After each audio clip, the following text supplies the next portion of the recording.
Welcome back to Blast Stories. I'm your host, Mr. Blast, and today we're going to talk about Legendary Super Day number 2. In order to understand what Legendary Super Days are, I really advise you to watch the first Legendary Super Day video.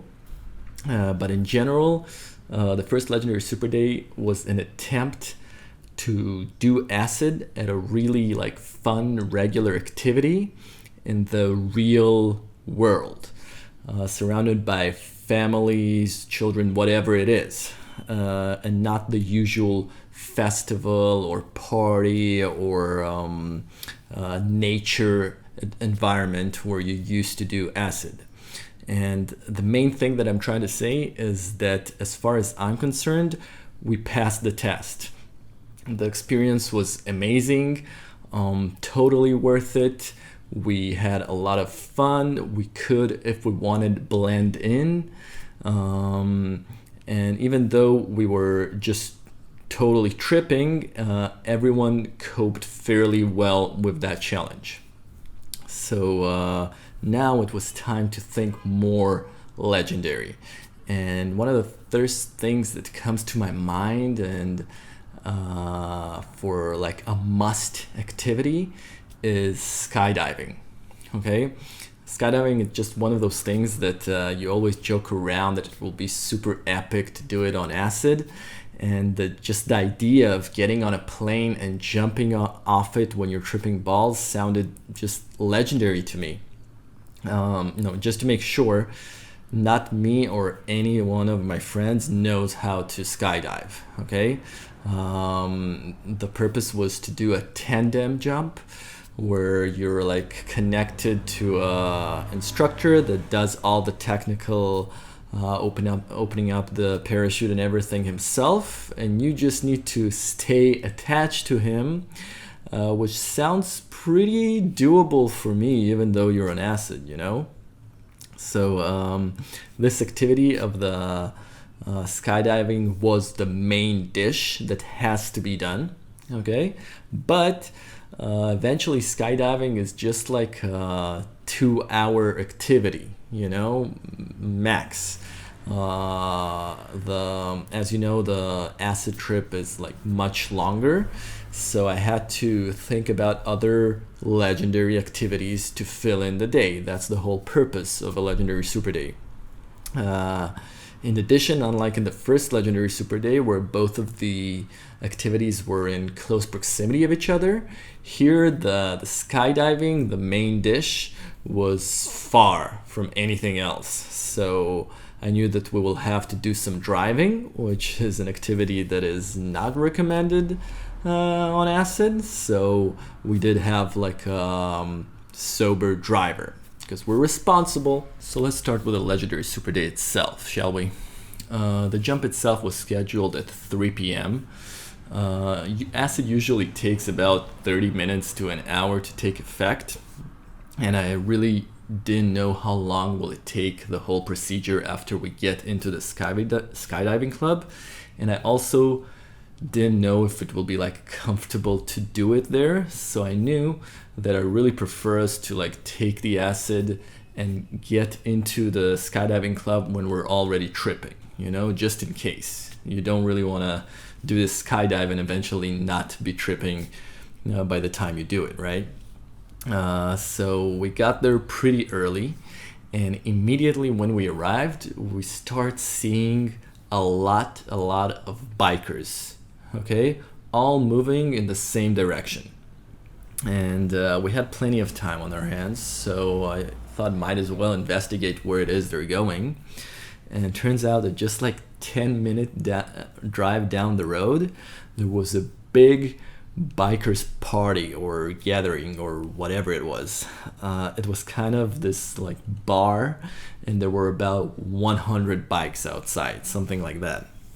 I never been to a bikers party. I didn't even know they do such things in Israel. But the second I saw it, I was really happy. The second I saw it, I was yep, perfect. Let's do acid at a bikers party, I didn't think it will be fun, That's not the purpose of a legendary super day. The purpose is for it to be legendary, and I think that's exactly what it was. I've never heard about anyone going to a biker's party, not even talking about doing acid there. So yeah, it was. We dropped the acid at a biker's party, and it was more, I'd say, uncomfortable than anything else. None of us wore any leather.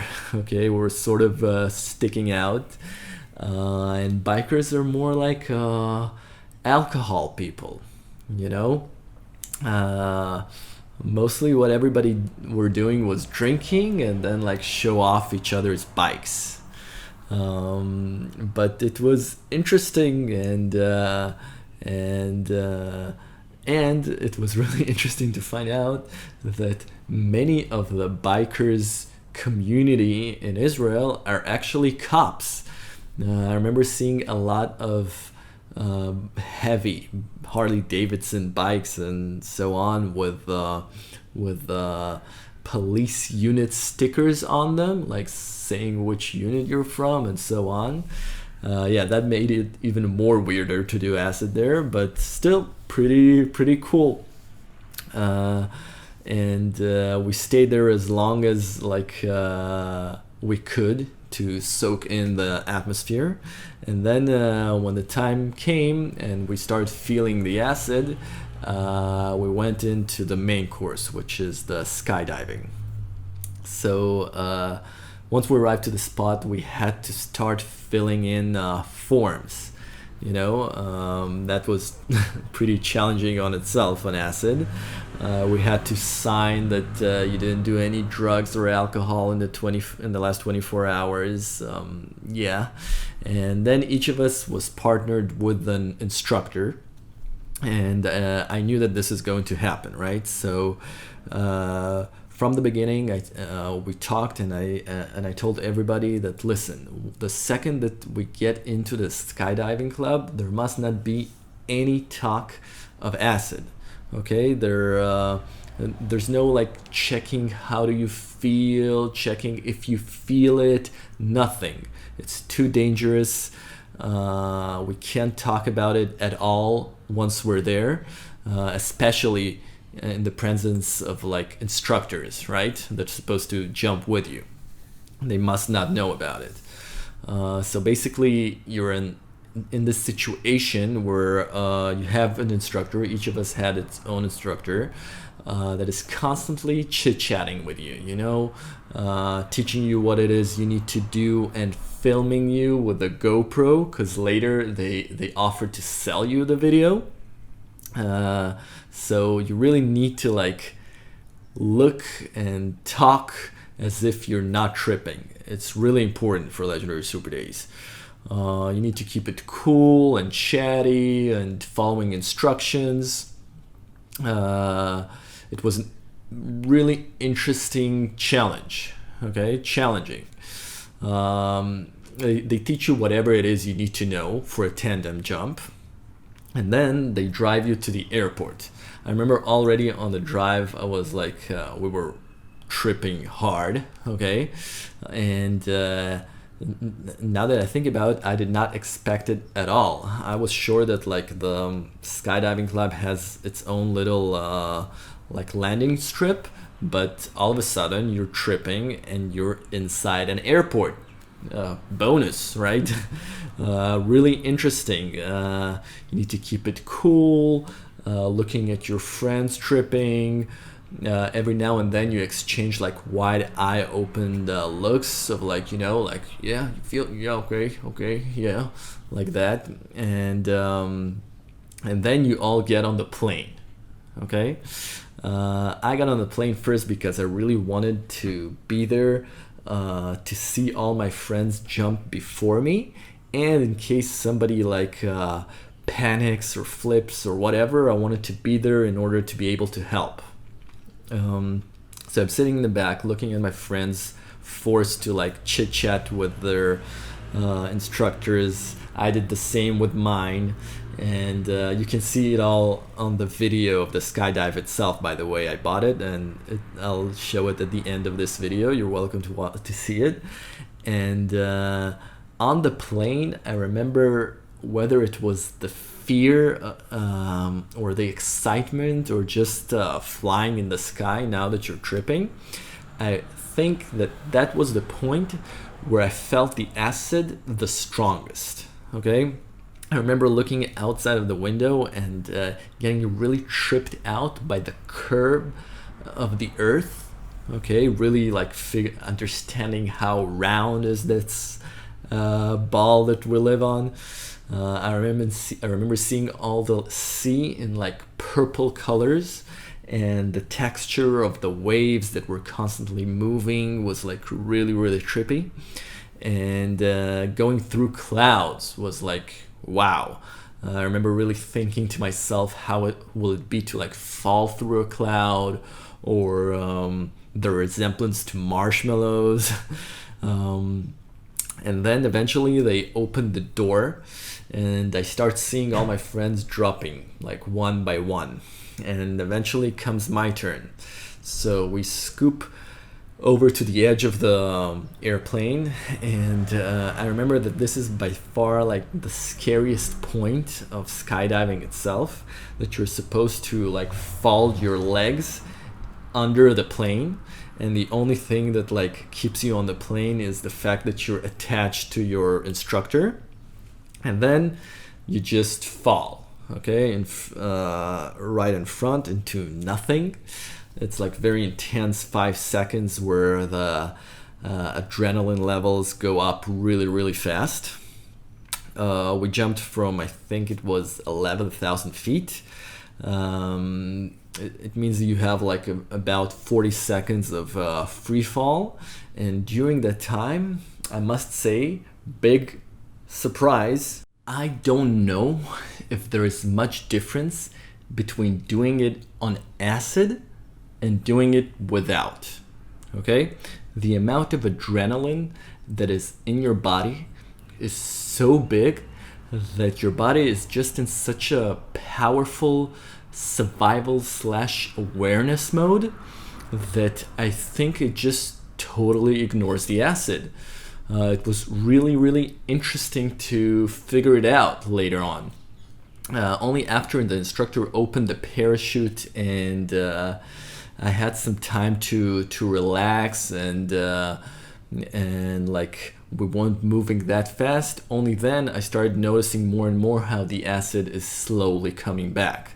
The first moment I really felt the acid was while we were parachuting down. The instructor let me do something that was, for me, the best part of the skydive, much more than falling. It was that he let me fly the parachute. Okay, he showed me how you turn by pushing the handle down. Okay, by that you're basically you're lowering the surface area of the parachute, and you're going faster and faster and faster towards like the handle that you pushed. Okay, and then at the end of it, in order to slow down, you have to push both handles down, and then you're slowing down. You feel a bit of free fall, and that's it. You're parachuting slowly. It was epic. If you ever do skydive, I really advise you to ask your instructor to let you fly the parachute a bit. You can see it all in the video at the end of this video. It's really worth checking out.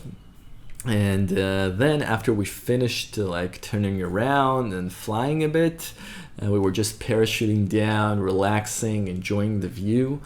The instructor turned off the camera, and only then I got the courage to ask something that I was like really, really curious about. So I asked him, say, did you ever skydived when you're not sober? And he asked, what, you mean like alcohol? And I said, yeah, or other things. And he said, no. At the moment, it is still exciting enough for him that he is good with doing it sober. And I told him, well, it isn't for me. I did acid. And he was like, what? Really? Damn, you're crazy. And then he gave me as a gift the skydiving glasses, which I'm wearing and are really, really awesome and a good memorabilia from the event. And after we got down to the ground, everyone were euphoric and happy that it all went smoothly. But we didn't have any time to relax or enjoy it. We had to hurry. That's the whole purpose of a legendary Super Day. You need to try to take advantage as much as you can the time that you have on acid. So we had to jump into the car and drive using our sober driver to the next spot on the schedule.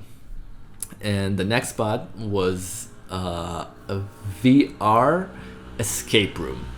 Okay, and basically it's a regular escape room where you and your friends need to solve some clues and riddles in order to succeed from escaping from something. Okay, just that in this case everything was in virtual reality.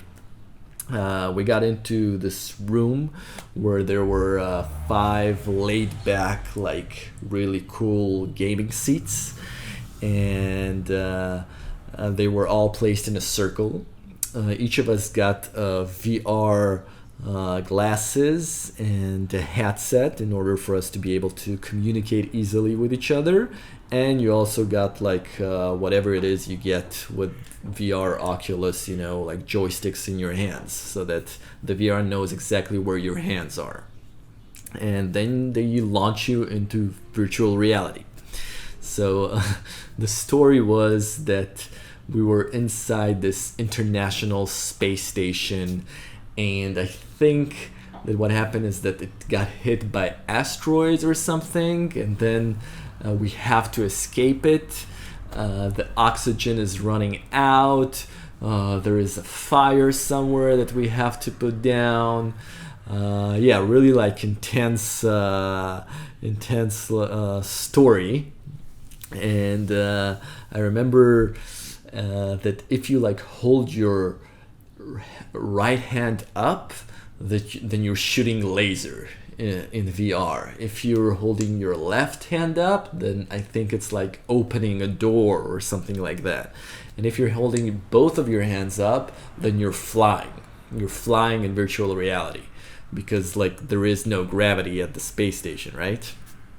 And anyway, unlike the skydiving experience, which is I'm not sure much better with acid, here it's definitely significantly much better. Okay, without the acid I think it would have been even a bit, I don't know, lame, too easy, but here with the acid, just the disorientation is much more significant. Understanding how you move in an environment without gravity, it was really, really cool. I remember just waiting on the loading screen. All of us were waiting on the loading screen before it started, and seeing a smiley, and just looking at the smiley with all its digital colors was very, very trippy and interesting. And to be honest, we made it. We did the escape room in 50 minutes. I was really, really proud of us that we succeeded. I have no idea what the guy that was operating the escape room was thinking about us. I guess he realized we are on something. Okay, I remember, for example, that there was this moment where Mike got really stuck in the middle of the game, looking at this something beautiful virtual something, and he was telling us to come over and see it because it's really pretty, and we're all calling him, Mike, come on, focus, I need the number, I know the colors are pretty, but I need the number in order to open blah blah blah blah blah. So I guess he thought we're on something. But yeah, it was funny. Really, really good experience. Much better than doing it without acid. And eventually, we escaped the space station, got back to Earth and reality. And by that time, the acid was already like after its peak, obviously. So we continued to my place where we had a really awesome couple of hours of creating art and drawing. One of us brought this huge box of colors and paint. We made this really cool jacket that used to be regular white jacket, but one of us glued like a lot of tape all over it and then spray painted it. And then when you take off the tape, it made like a really cool colored white striped jacket that you can see. And then when the time has come, we all got into our onesies, and then in the middle of the night we drove to my favorite party. It's the same line of parties that I did acid for the first time in. You're welcome to hear about that in the first drop video. And at the time I was really connected to this event, and I was always going to every party and always doing acid in each party. And because the acid that we took for the skydive itself was already like out of the system, we took more acid in order for it to peak at sunrise. And then we just spent a super amazing, beautiful day in this beautiful place in nature, tripping and partying. So yeah, that was legendary super day number 2. And I planned it all on my birthday, so it was also my birthday, and it came out to be the best birthday I ever had to this point. And since then I was like, fuck it, from now on every birthday is going to be a legendary super day. Why not? It's too good.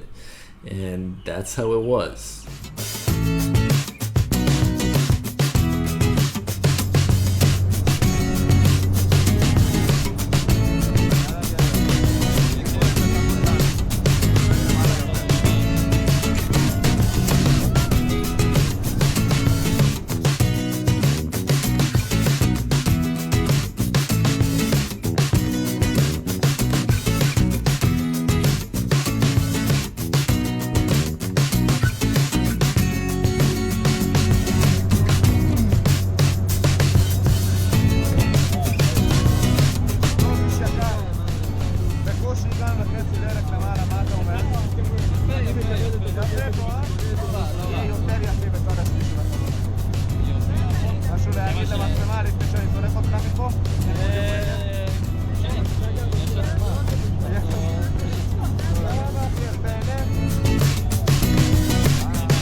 יפה.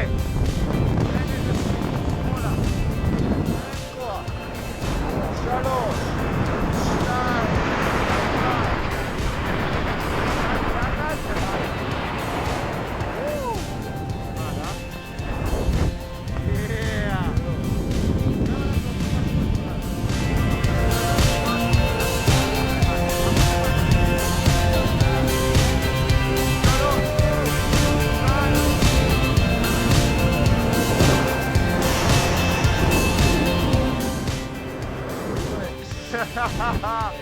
מעולה.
מה, יותר טוב מהפעם הראשונה.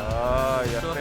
נתתי לו 50 שקל להגיד את זה. כן, כן. טוב חברים, תודה רבה שבאתם לקפוץ איתנו. נתראה עוד 10 שנים. ביי גבר.